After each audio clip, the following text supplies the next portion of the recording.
Welcome aboard for another Blerdlines episode. We have a special episode for the Table of Truth. For tapping in, we got two special guests from the feature film playing Sam. We have the director Ramon Pesante and Jenni Ruiza live and direct. Say hello, folks. How you guys doing? Hello. Right. Thank you for having us. And before we go, I want to introduce my other co-members. Before we start, we got, as usual, the man on the right. They call him. Call me Dark Lord of the Caribbean Sith, known as Dark Coconut, or Josh. Either one.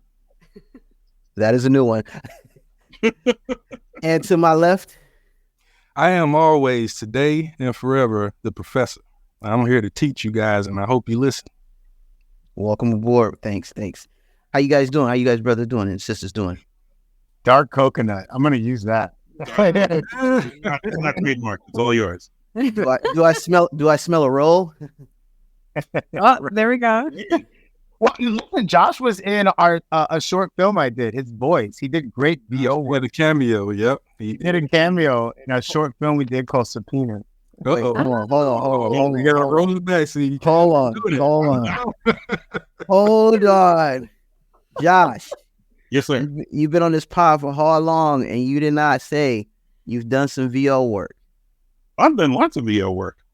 Oh no, you didn't say specifically for these two guests. Oh well, no, I didn't. I honestly almost forgot that I did it because it was literally just like one quick line of dialogue. Yeah, you caught. Wasn't that one line? Oh no, it wasn't one line. You're right. It was a couple lines. It was another. My bad. It wasn't the whole thing. But I'm pretty sure you kind of did that, like, you know, where we all have worked together in the past.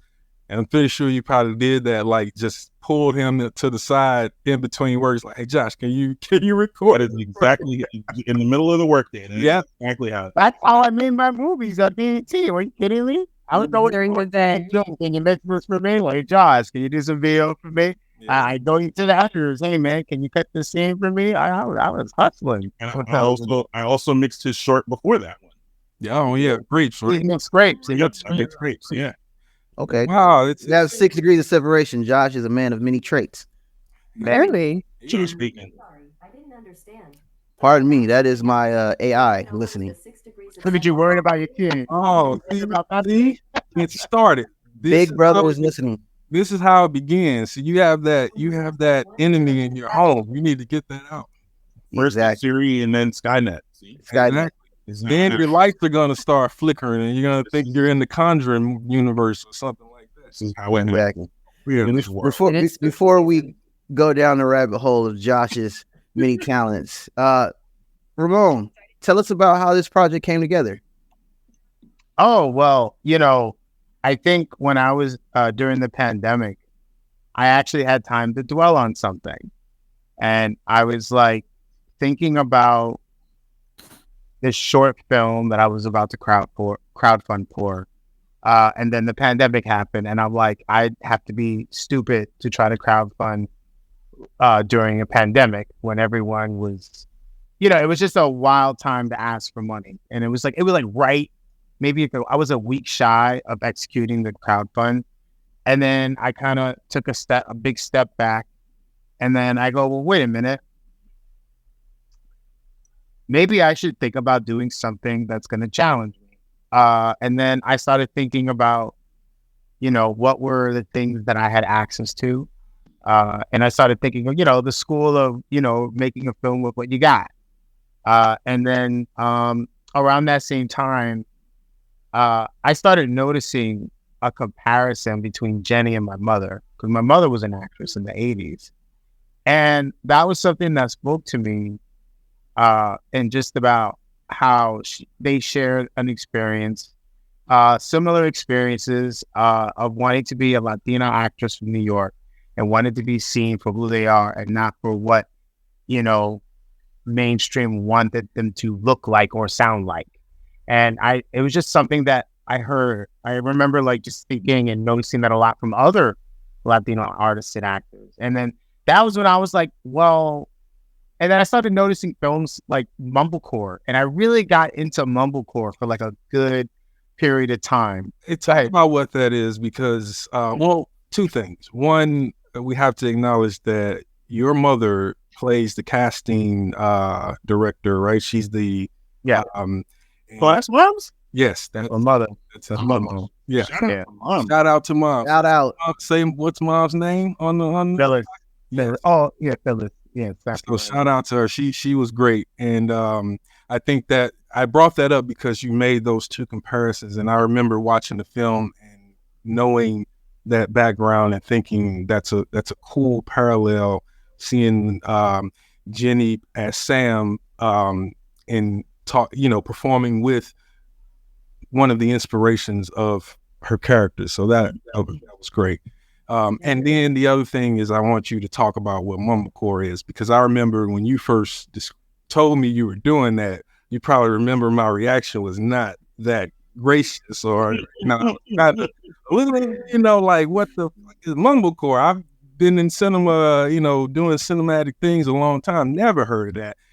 So yeah, explain to us what that is and how you use that mode to make playing Sam. Well, I noticed in the early, so I looked into mumblecore. I remember seeing a South by Southwest in one of those key speaker moments with this guy. His name was Joe Swanberg, and he spoke about how he was just in this mode where he just wanted to make stuff, but he wanted to make these things in a faster rate, right? And so, and at a small rate. So I remember one time he was saying about how he made 7 movies in 1 year, right? And he did it all in this style with mumblecore, where it's a lot of improvisation, improv, and it's a really, really small stakes, just really small stakes. And I started doing, I went into like this rabbit hole of all these like filmmakers that are now very successful today that had their start in the mumblecore like genre. And so the idea is it's just people talking in apartments, and people are being authentic and real, and it's plotted, but it's not a heavy plot. It's more their character studies, their experiences, And I remember Barry Jenkins, that was his very first feature film. He had saw that the mumblecore craze, he got on that timing. He understood the timing, and he saw that the mumblecore, movement was happening in Austin, right out of South by Southwest. So people like Joe Swanberg, Mark Duplass from the two Duplass brothers, Greta Gerwig, and then he was like, okay, I'm gonna make Medicine for Melancholy, and he goes, that's gonna be my first feature film, and it's gonna be a $10,000 film, and it's just gonna be 2 people walking around San Francisco and doing these things. And that was his first feature that got him the attention that he was yearning to get, then move into Moonlight. So when I was approaching this, I'm like, this is going to be a heavy learning experience. And I came with knowing that, all right, this may not be a big success. This may not be any kind of like, this is our Oscar movie. But when you lower your standards and you're like, okay, we're going to make a film with what we have, and we're going to just try to create like an experience, and we're going to do it in a very nimble way, because we shot this film in 5 days, right? So we're going to just really just find a way to tell a complete narrative in that time. And we're going to be loose with it. We're going to collaborate. We're going to try things. We're going to fail. We're going to succeed. And then we're going to rewrite it and edit. Yeah. That's exactly, I knew that walking in, so I felt comfortable doing that. And then I was able to lean on Jenni and Mark Rain, because they had great chemistry, and they also were great improv actors. So a lot of that jumps out, if I can cut across you, a lot of that jumps out in, I think you established that really well in the breakup scene at the beginning. Yeah. That's probably the first sign that I had that was what you were doing. And again, kudos to both the actors and you recognizing that in them, because it jumps out right at you in that breakup scene, and it's consistent. That was one of the things that I noted this is probably tonally the most consistent of the films that I've seen you do. And it jumps out in the in sort of a lot of the repartee between the subjects on the screen. Yeah. And I think that's a good segue, because the next thing I wanted to do is talk to Jenni about the performance of Sam. And I know that, again, this story, what's great about it is that it is one that is one that you recognize a lot, and especially if you are an actor, and if you're an actor of color, and if you are involved in this business, the different hurdles and the challenges. So I guess my question to you is how much of Sam is you, and how much did you kind of, I know it's improvised, how much did you like create for the character, or is it kind of very synergetic the whole time? I think because Sam had to be her authentic self towards the end, there were some synergies between myself and her. But a lot of what I saw in Sam and what I see in Sam is sort of this desperation to kind of use anyone, and she does, to break into the industry. The issue is that it backfires on her, and she has to decide if she wants to continue on that path or if she wants to create a name for herself as just being totally comfortable in who she is and just present yourself as, look, I am Latina. That's it. I don't need to explain it. I don't need to up the accent. I don't need to, come in immediately telling you a chancleta joke. Like, I'm just going to be me. And so I think that part of Sam is really a reflection of who I am as a person, because there was a point in time where I felt like I needed to take every single audition that came my way, and I needed to play whatever role that could get me a speaking part on a TV show or a film. And that, I wish I had a great, soundbite for you, but the reality is that any actor who will say yes to everything won't find a lane for themselves that is specific and that will cut through the noise of what we constantly see. So I think a lot of the journey in being an actor is reflected in who Sam is. I'm just, I think, a little more, deeper into my career than Sam. Sam was me when I was in my 20s. Mm. Yeah. Yeah, that makes sense. Yeah. So you guys have been on the film festival circuit for a little bit. Why don't you talk about that? Like, how's that experience been for you with the film? Before you start, did this movie hit the circuit during the writer's strike, or a little bit after? A little bit after, I think, right?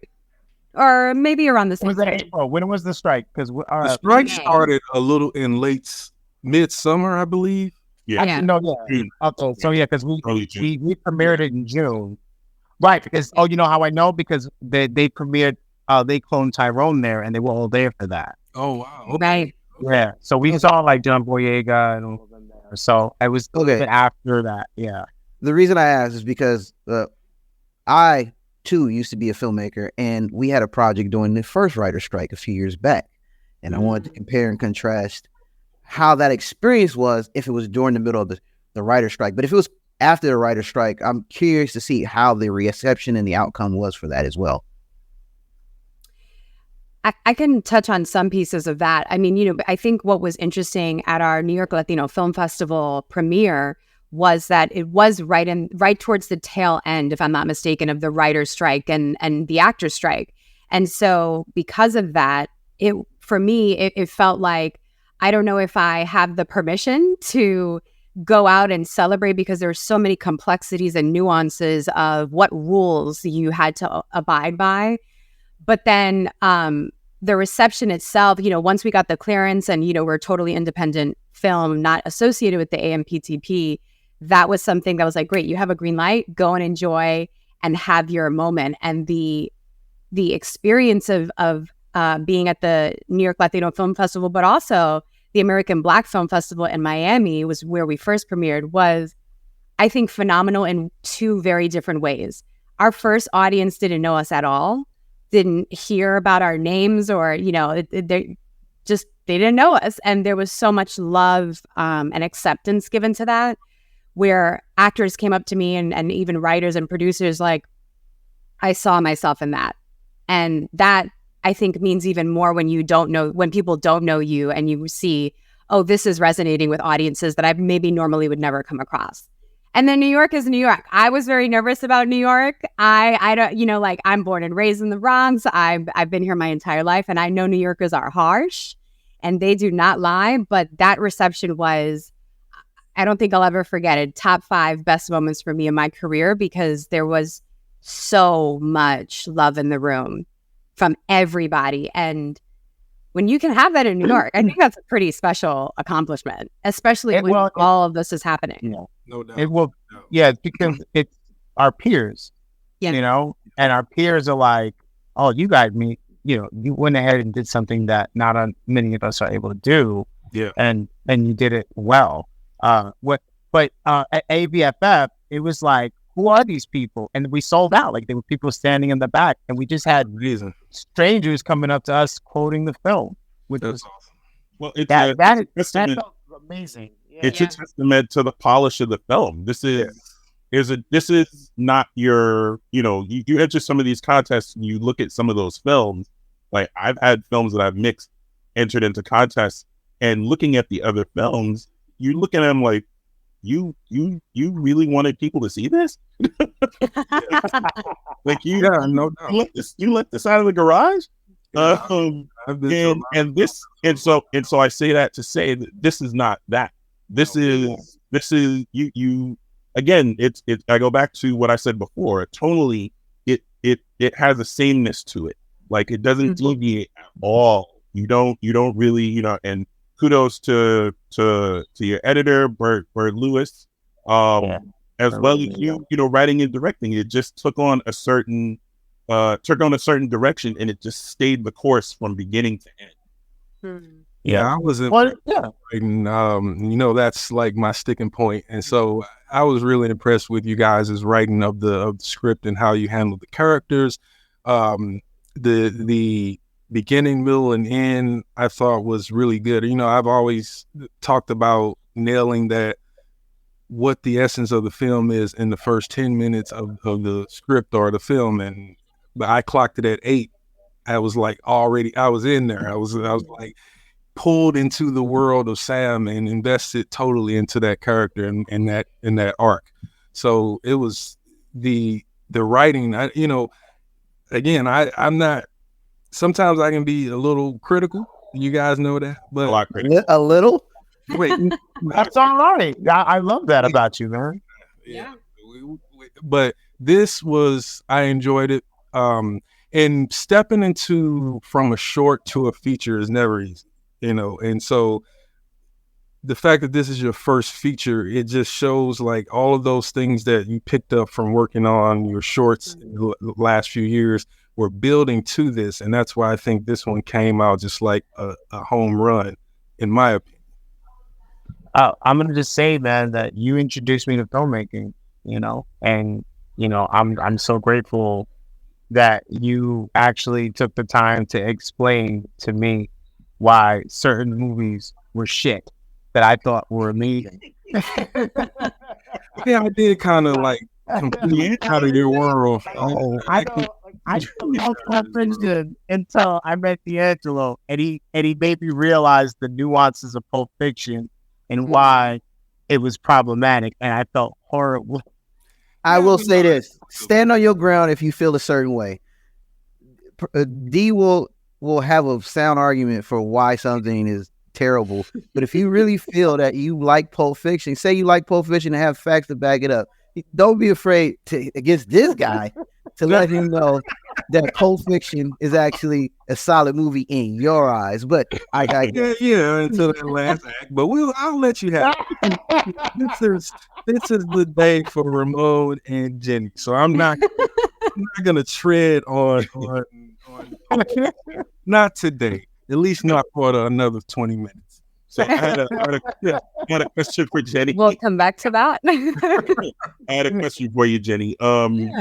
Talk about the chemistry that you had with the other players on screen, because it seemed like there was a synergy credit to Ramon for casting, but you as the actor had to sort of make the rubber meet the road with the other actors that you were playing against. So talk about the chemistry between you and the other actors that you were on screen with. It's palpable. Like it's cool. So talk about your experience. Yeah, so Mark and I have known each other for, I want to say, close to 15 years. We go way back. We used to shoot sketches back in the day. And I think because of that, there was an immediate comfort in that, I trust you, you trust me. If we're not feeling it, let's talk, let's say it out loud. And so there was a lot of trust there in that, in my scene partner with Mark. With Alana, I hadn't met her before. So Alana plays my best friend in the film, and she and I actually had a session before rehearsal where we just sat for 3 hours, got to know each other on a very intimate level. Like, it almost felt like a big therapy session where I was sharing things I don't normally share. She was sharing things she doesn't normally share. So when we finally got in the room, it was like, bestie, come here, bitch. Like, it was a great experience. And then with Bill Demerit, who plays my ex in the beginning, who's such a wonderful player. I had only did one rehearsal with him prior. He is insanely talented and hard to keep up with. So he definitely kept me on my toes. And I knew as an improv performer, I better be on my fucking A game when we were doing this scene together, because he's, it was almost like I was like right at his heels. And that made for a really awkward experience, which I think translates fairly well in the film. So, he stuck to his role. I want to interject real quick. So that scene between you and your ex, the fact that you built chemistry with your best friend in the film over a 3-hour session, and you barely had time with your ex, really resonates well with how the characters interact in the actual scene.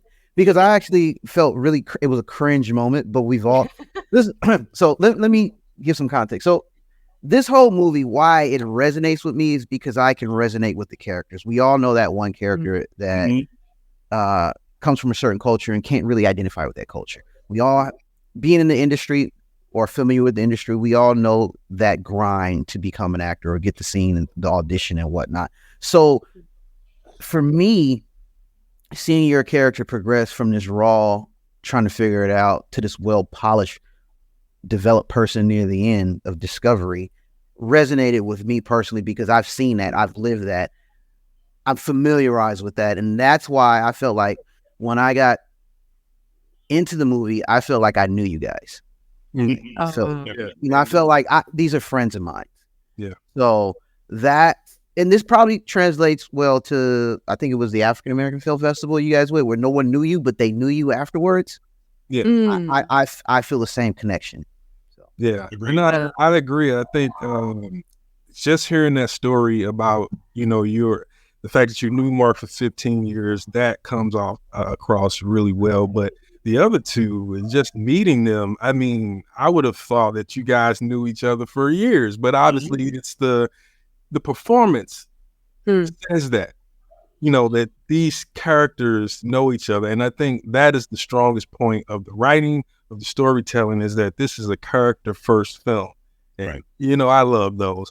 And it's all about Sam's arc, from that first moment where she's disappointed about how the not just the breakup scene, but the disappointment in the audition, and all that she takes to come along that way toward the end, where she finds, not necessarily, it's not a happy ending, but there is a peaceful resolution to the conflict in her life. Yeah. Well, Ramon is really great at putting together safe spaces when you're working with him. And I think if you are going to enter into a film that is mumblecore, where you're essentially improvising the conversations, just giving, having had the beats of the scene ahead of time, you have to be able to be in a trusting, safe environment to know, cool, my scene partner is going to take me to where we need to go, or if not, we'll get there together, we'll find it. And if we can't find it, then Ramon will guide us there. Because the scenes did run each take, I think, was 8-10 minutes, sometimes 15 minutes, where it was like, we're going to get there somehow. So we're going to find those beats. Yeah. That's why it took a year to edit it, because it was a lot of free flow conversations and with two cameras. And we're like, okay, we're going to have to cut a lot of things out and then, or Frankenbite things in that, that you know, the part when my mother, when you walk away, Jenny, and you're upset and my mother goes, she said that. Right. That was a bite my mom said to my associate producer who opened the door during her line. That's amazing. I had no idea. That's great. That's really oh my! And then the poor producer was like, "What?" And I said, "We need to take that soundbite and we need to put it right when Jenny has her little hissy fit." And she goes, and I was like, "That's the most authentic kind line, in that right. But yeah, it was a lot of just being real, like crafty and edit. I will say that the scene in the kitchen, the breakup scene, was the very first thing we shot. The very first scene we shot, which was the longest scene, and also the one that version was probably like the 8th or 9th version of the scene that the editor and I worked on. But Bill helped set the tone for the entire film. He does. And it was and I really do love that because it was our film, because I was financing it myself, because it was mumblecore, we were able to find our way through this film. Mm-hmm. Because at first there was a lot of things that I thought were going to be said and I had a couple of jokes that I tried to have them say that just wasn't working. And then Bill, kind of just did his thing. And then I always kept in mind that interaction throughout the film. And I go, look, it's got to feel like we got to just talk through this and just, again, talk over each other, bounce off these conversations. So it was just it was a eureka moment when we shot that scene, for the entire film. And Mark was on set during that scene. Alana was on set during that scene. Everyone was on set during that scene. And I think everyone understood the assignment after they saw that. And I go, God, this is what we need to do for the entire film. Well, it's funny you say that because that does set the tone perfectly for the film. Before, I mean, it's there, right there. And again, that's what you want in a film. In the opening, you want that one scene, that one thing that this is what this film is. At the heart, this is what this is. Thematically, narratively, it's there, right there. Couple questions. Yeah, it was. Yeah, go for it. Sorry. Okay, first, Jenny, am I looking at the actual set? You actually are. Okay. Yeah. Very familiar. So for the people who are listening who can't see what we see, I'm actually, if you do get a chance to see the flick, I'm actually watching one of the set designs of an actual room of one of the scenes in the movie. So I was like, hold on, this looks very familiar. Two, this question kind of goes to both of you, but in different aspects. Ramon, remind me or correct me if I'm wrong. You started a lot of your projects in the mumblecore, independent, guerrilla style filmmaking, kind of ad-libbing and stuff. And this film itself seems more of a more structured, like it does have elements of ad-libbing and collaborative stuff. Can you compare and contrast this particular structured film opposed to the earlier work? And Jenny, you said you've been in the game since you're 20. So yeah, I want to understand, can you compare that moment with your ex in contrast to like a more scripted dialogue, more on the line? And one more question for you, Ramon. Did you want to envision, I don't want to say yourself, but the characters, how you envisioned them come to screen, or did you allow the actors to let them be themselves, play that character? Yeah, so something I learned very early on my second film, which was Grapes, was that when I was trying to audition for the lead character in that film, I thought I knew the type I wanted until someone walked in and showed me something I didn't realize it could be.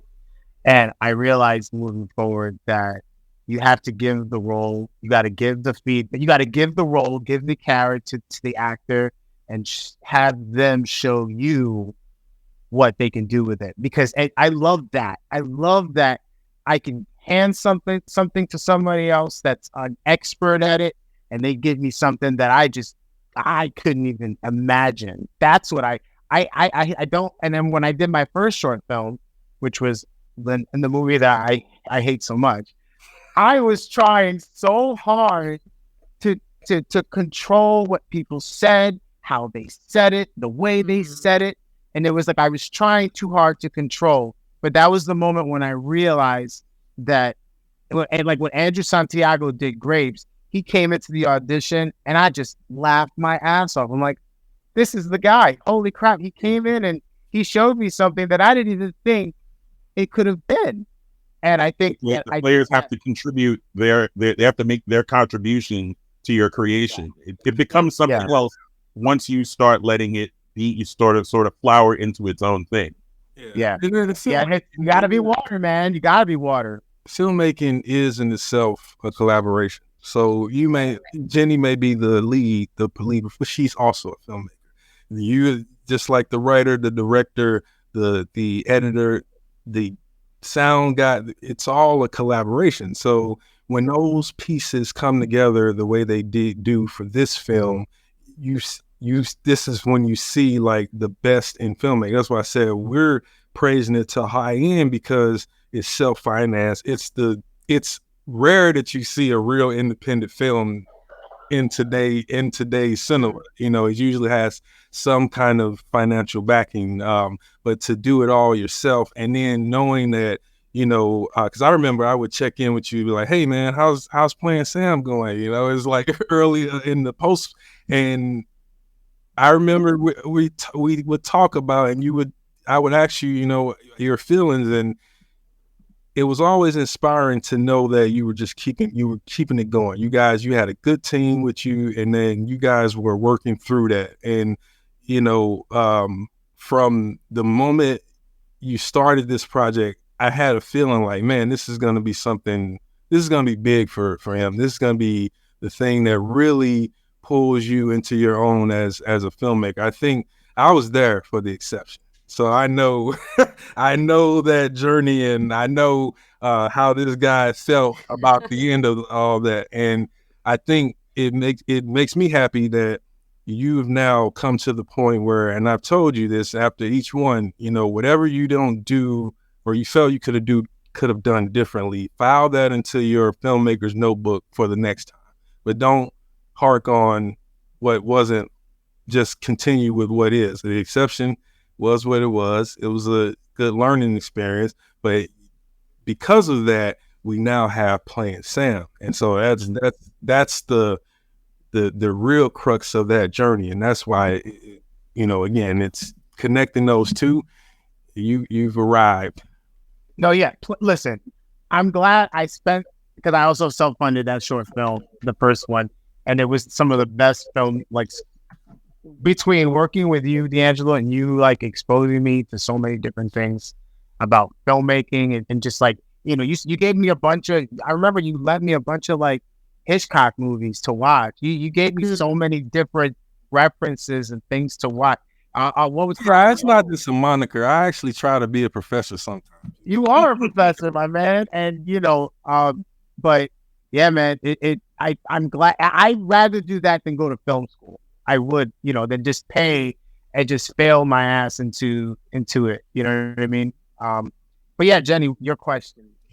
Yeah, I mean, you know, there's a lot of things that I got to do with filming Playing Sam that I've never been able to do in my career. So, you know, the fact that it was collaborative and we were all able to, you know, say, hey, can we try these couple of lines, or can we go this way and see if maybe this is going to feed into the beats a little bit better, and having that collaborative where we're all on the same page as we film, but also being able to present ideas for character building. I think like the difference between being a part of a film like Playing Sam and you know, being a part of other productions has significantly been different, because for other productions you do the work beforehand.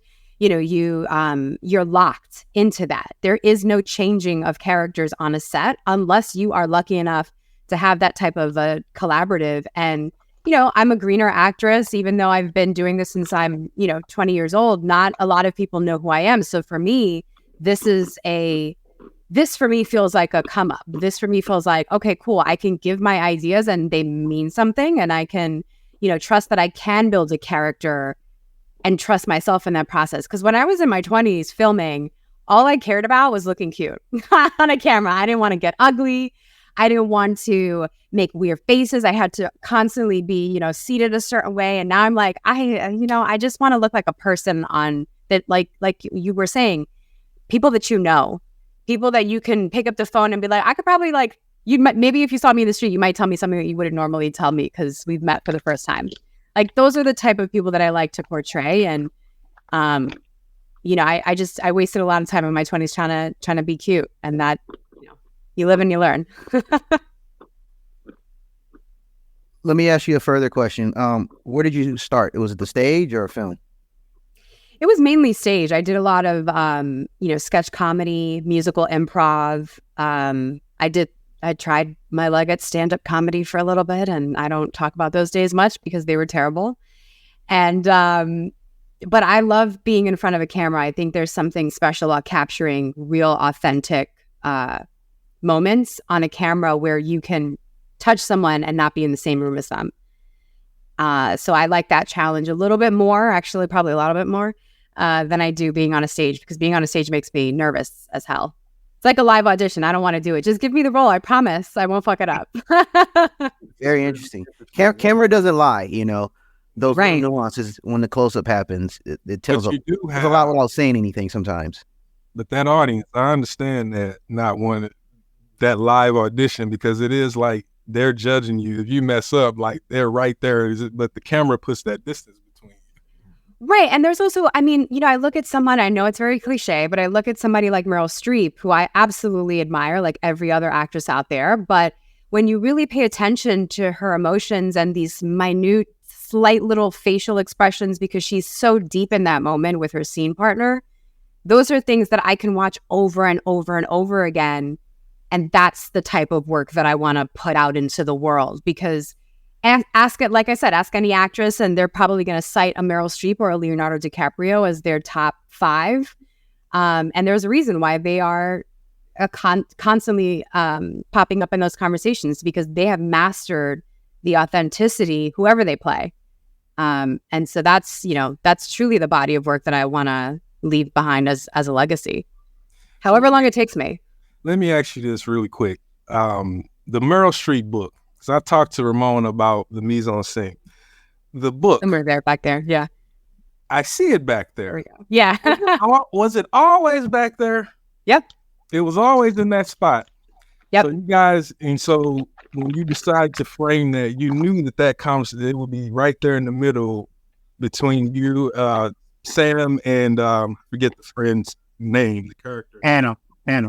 Yeah, and Anna, and they're going, and so again, that's one of those really good things where you look for, if you really know what to look for in cinema, where the scene, the environment is also telling the story.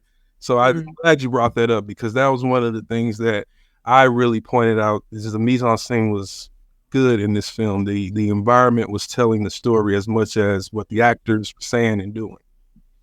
Yeah, because it came up. When the Meryl Streep book came up, like, do we want to keep that up? I'm like, hell yeah. Right. This is who they inspire to be, Yep. Yeah. And that came across instantly. As soon as you see it there, it's like, boom. That's the letting the environment tell the story at the same time as the actors doing their thing and the camera's doing its thing. So it was a brilliant move. Good choice. Go back there. Let me interject. I don't know, Ramon, I don't know who your inspiration was or influences was going into this film, but I did feel a little early Spike Lee. Oh yeah. Of course. Spike. So yeah. I mean, I don't want it to sound as cliche, New York. It's an obvious connection, but I wanted to make sure what I was watching, especially in the beginning, the opening dialogue, the transitions, stylistically, this felt like do the right thing. She's got to have it. I felt that vibe. Mhm. And I was like, okay. Yes. So Love that. again, familiarity is a big thing with me. How can I relate to this character? You're not only having relatable characters, but you're having a relatable director in my life. Yeah. Growing up watching films that the early years, especially, that I connected to, and I was like, okay, I know where we're going. I can dig this lane. Now, that's nothing wrong to say. Being in unfamiliar territory is a bad thing, because I always want to be shocked or put on a path of some type of like, oh, that I didn't see it that point of view. But considering, especially when aspiring screenwriters and filmmakers, the mentors always say, write what you're familiar with, do something that you're familiar with. And this felt like a first time project, even though it was not a first time project, as far as like how intimate, how familiarized the audience can be with your characters. So I want to commend you on that part, both you guys, and give you guys flowers. Thank you. Thank you. Things about the Spike thing. Well, go. Sorry. Just real quick, the scale and scope of New York is a key thing in Spike, but more importantly, how Spike scales up New York as the environment, but then the narrative, the actual story between the characters is grounded in smaller area like the Bronx or Brooklyn, as opposed to Upper Manhattan or somewhere like that, like a Woody Allen film. But then the other thing is the big example was the speaking directly to camera from the point of view. It's supposed to be from Sam's point of view, but we don't see her. We just see who's speaking to her, and then the editing back and forth, or not back and forth, but the almost like a montage of people speaking to Sam. That's a very another Spike trope that I picked up on, and you use these things to communicate the language of cinema, and that's why using what you know or borrowing from those artists that that's when it stands out the most, because it's not just you had that scene there. This is the language of cinema. This is specifically designed to connect with you and create an emotional feeling, and also to continue to build the stakes. Thank you. Yeah. I wanted to make sure that I wasn't doing it just because, I want to do a cool Spike Lee thing, but I also wanted to make sure, I know sometimes people will want to just like forklift something they love from another director in there, but it's like, it's part of the toolbox. Like, you know what I mean? So what, if I want to show that someone, what your someone like me and Jenni experience when people, talk down to us for not knowing Spanish, how does that feel? It feels just like something out of a Spike Lee movie. So let's, you know what I mean?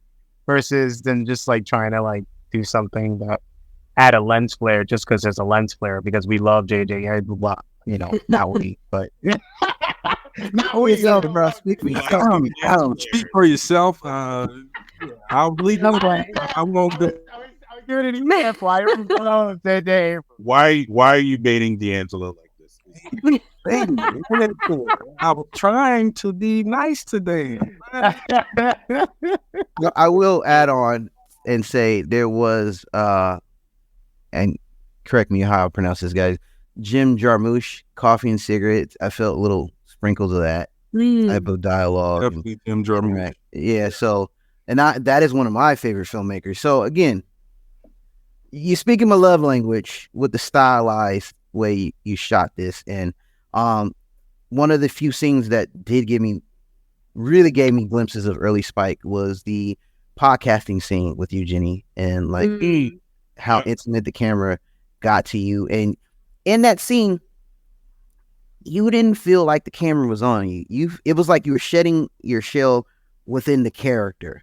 Like, I understand as an actor, you have to get in that mode because it's a different period, but like, it felt like you were figuring yourself out and you were really truly being yourself, even though you weren't there yet. It was the one true moment where we saw a moment of where, this is who she really can become.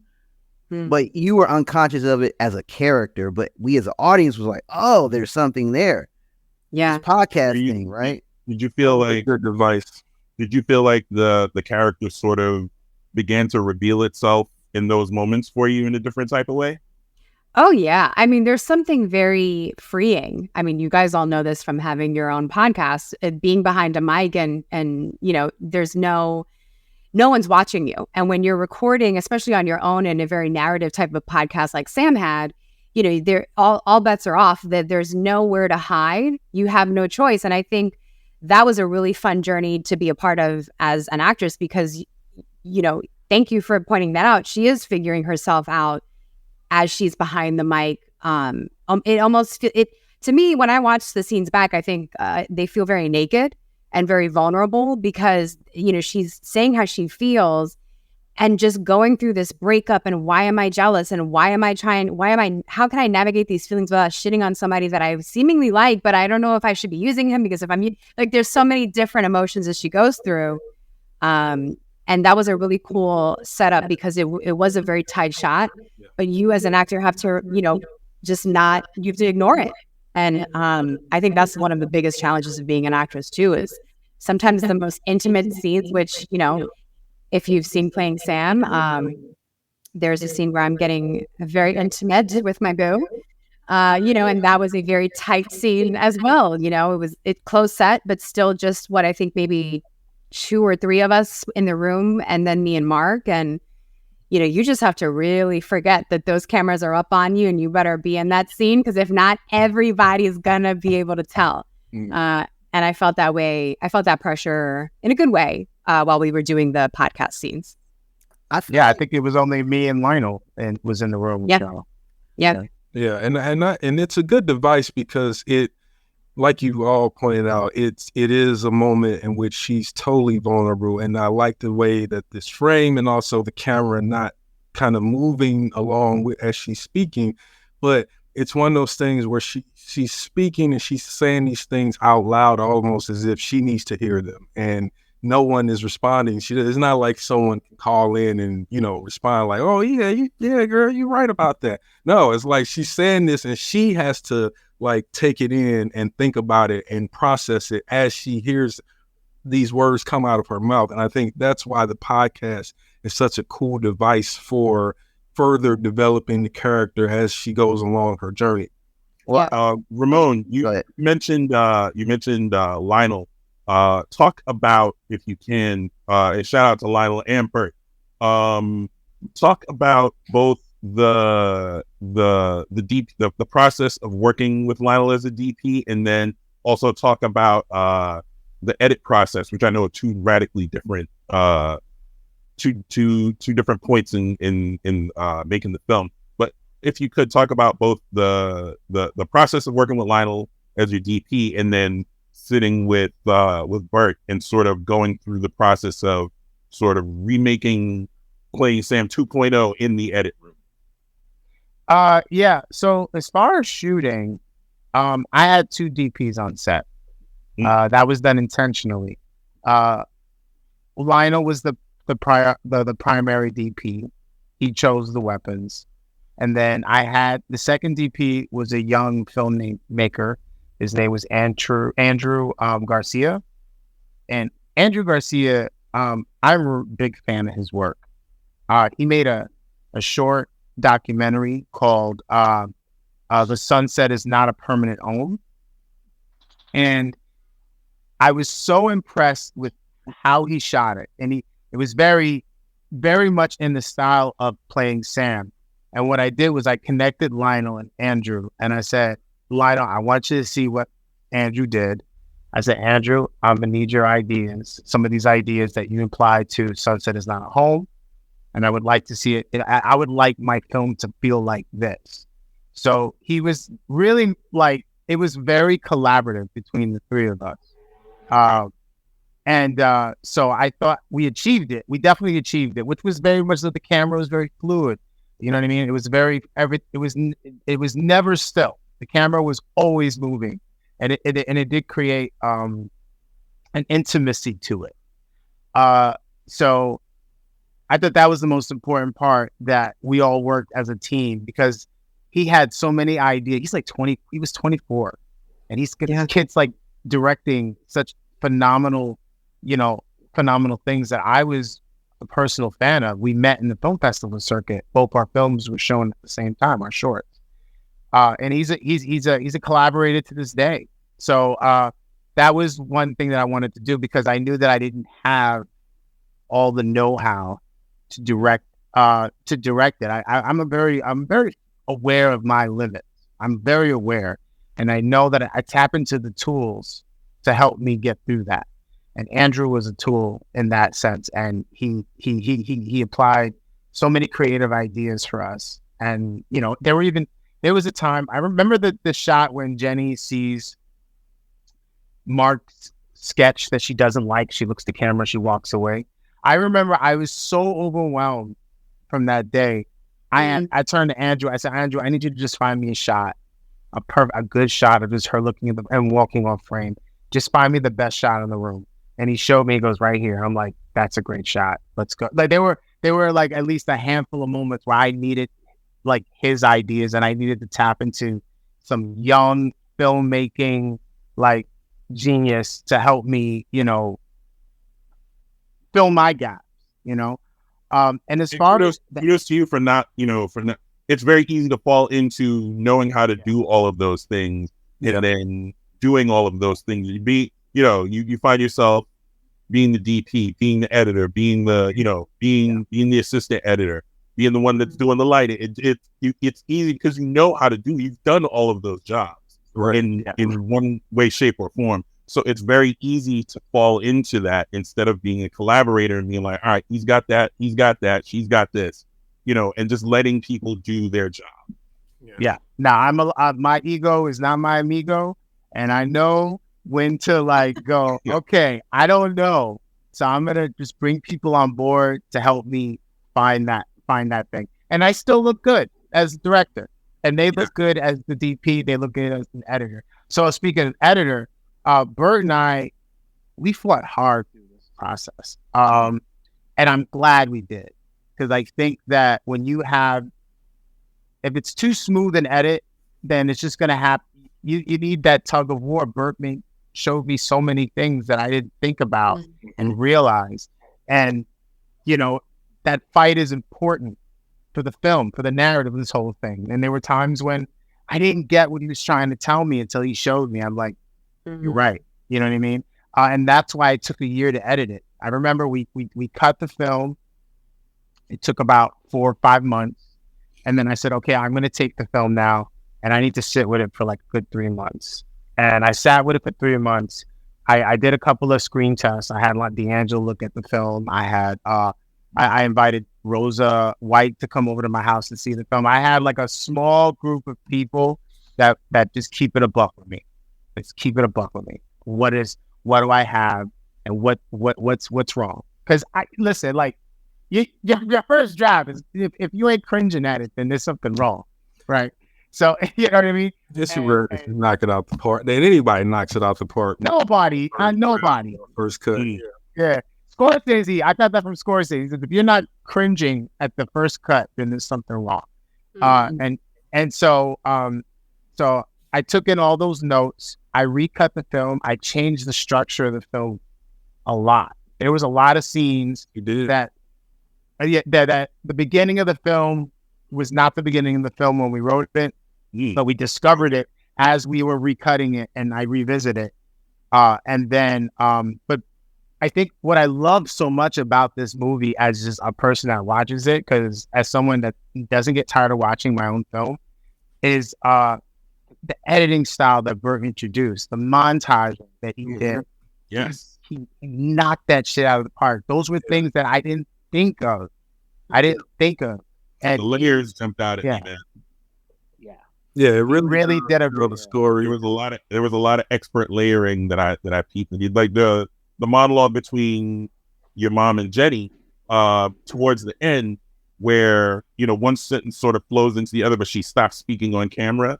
Yeah, that's all Bert. That's all I was gonna say. That is, you could ask D'Angelo. While I was watching, in all caps, I was like, Burton Lewis Jr.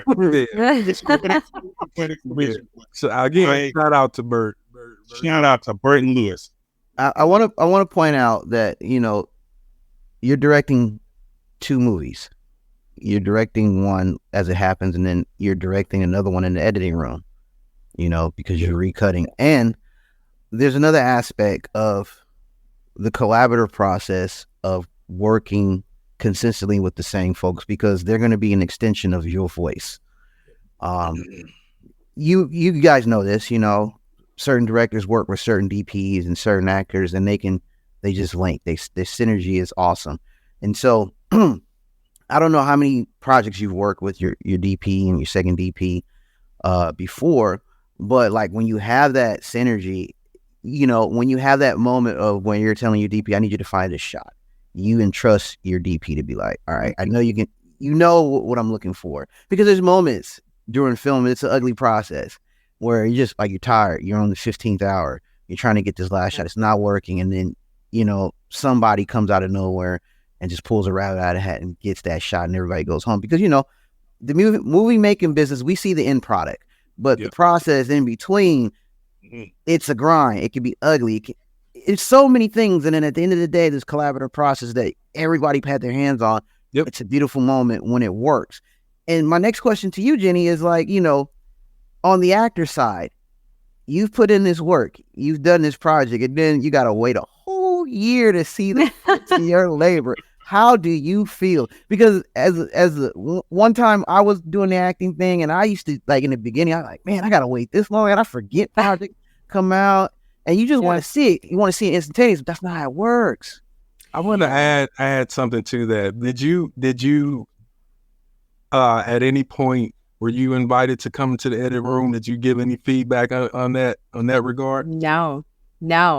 So yes, I feel the pain of waiting in post, but I also really respect the post process, because the last thing that I want as an actor is to deliver this product, hand it off into someone's hands and entrust them, and then they rush through an edit, put it out, and then you're not proud of what you see.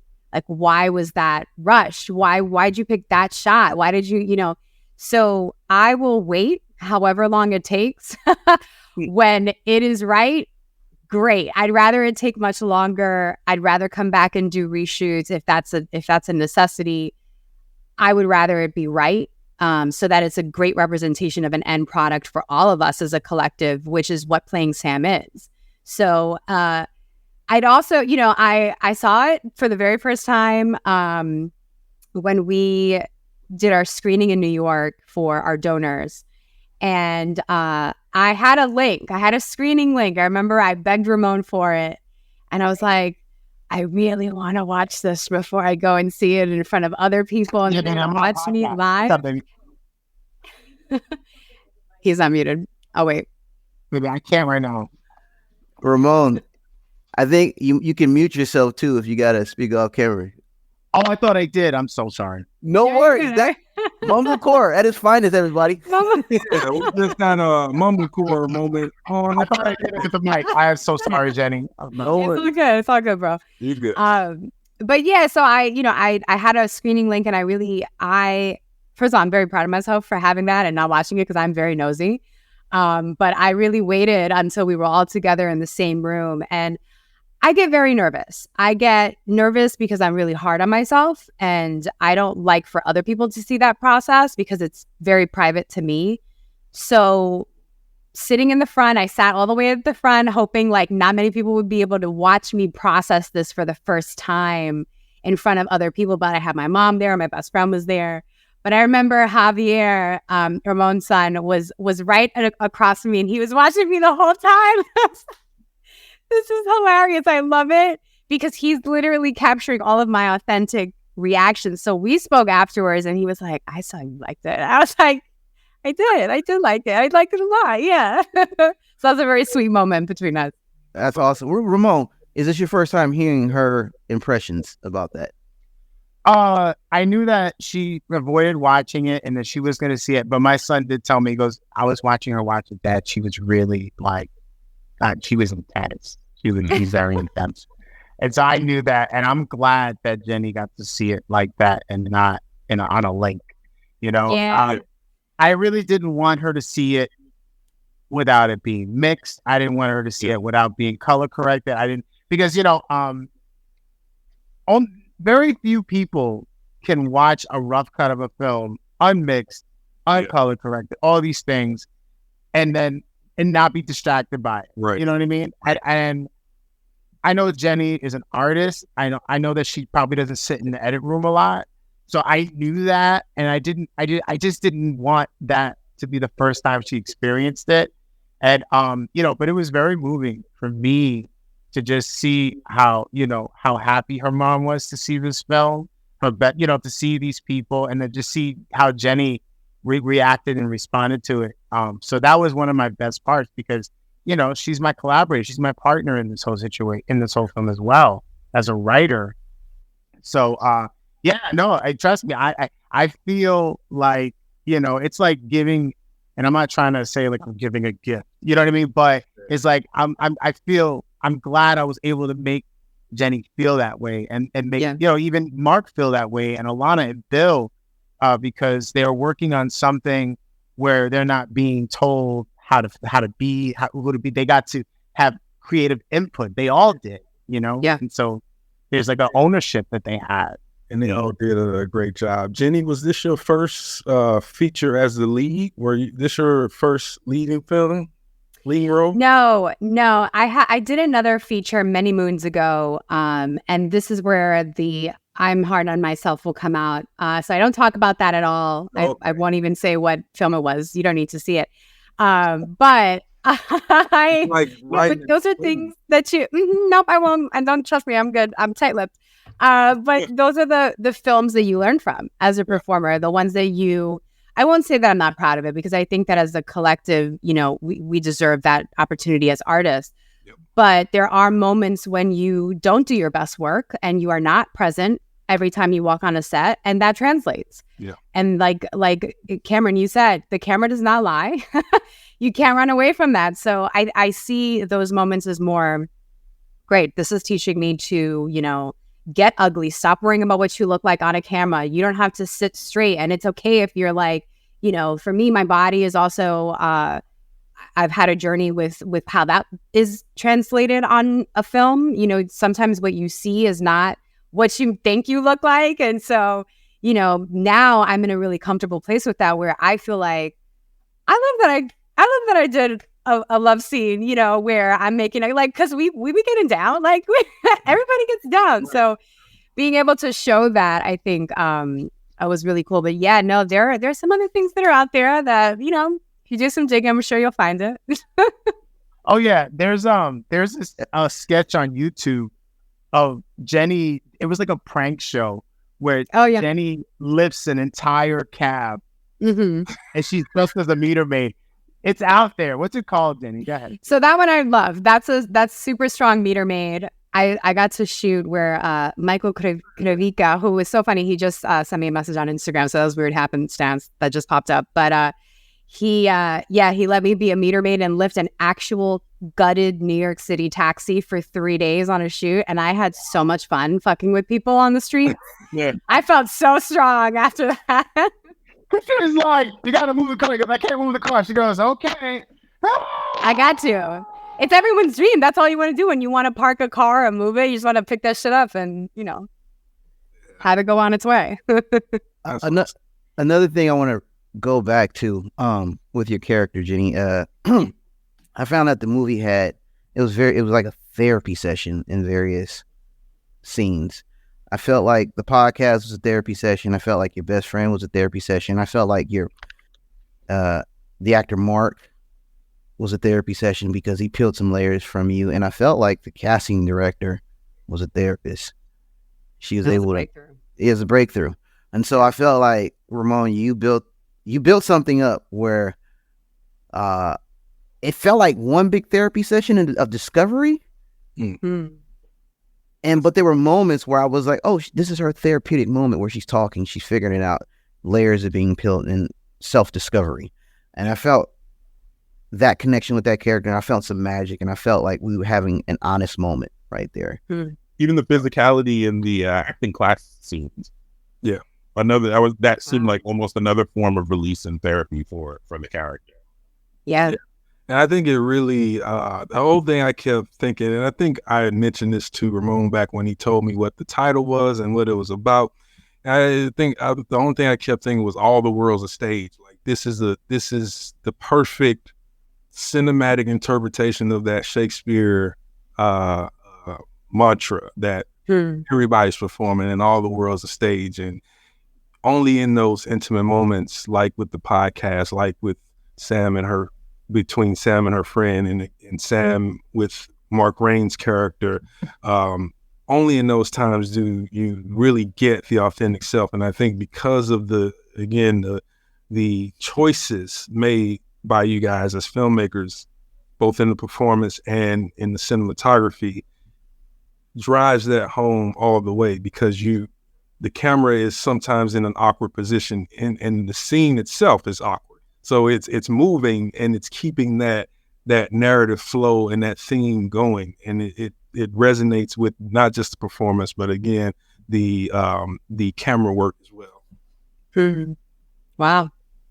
Yeah, I'm gonna tell Lionel you said that, because Lionel. Shout out to Lionel.